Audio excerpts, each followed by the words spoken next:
C'est une véritable histoire d'amour entre un jeune garagiste et une vieille anglaise, une Spitfire qui depuis des années inspire Claude Alleur. J'ai commencé à trouver cette voiture un peu par hasard sur Paris. Voilà.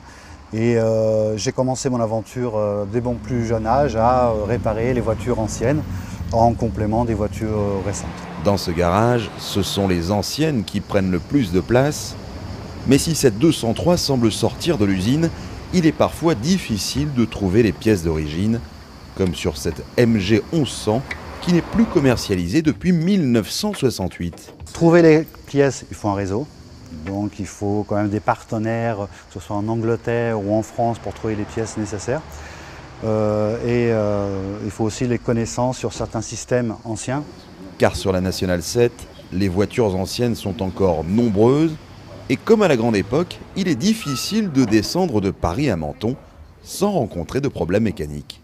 Là par exemple, un problème de pompe, une pompe un peu spécifique, les premières pompes à injection essence de l'époque, les pompes Kugel-Fischer, donc des problèmes de pollution, de fumée et puis de consommation. Donc on arrive à trouver les joints, on va régler et on va même essayer la voiture ensemble une fois que le travail a été réalisé. Donc c'est quand même très appréciable. Le garage Alleur est l'un des derniers à proposer ce genre de service sur la route nationale 7. Pourtant, il reste de la demande puisqu'ici, chaque jour, on reçoit au moins un appel pour une demande de réparation de voiture ancienne.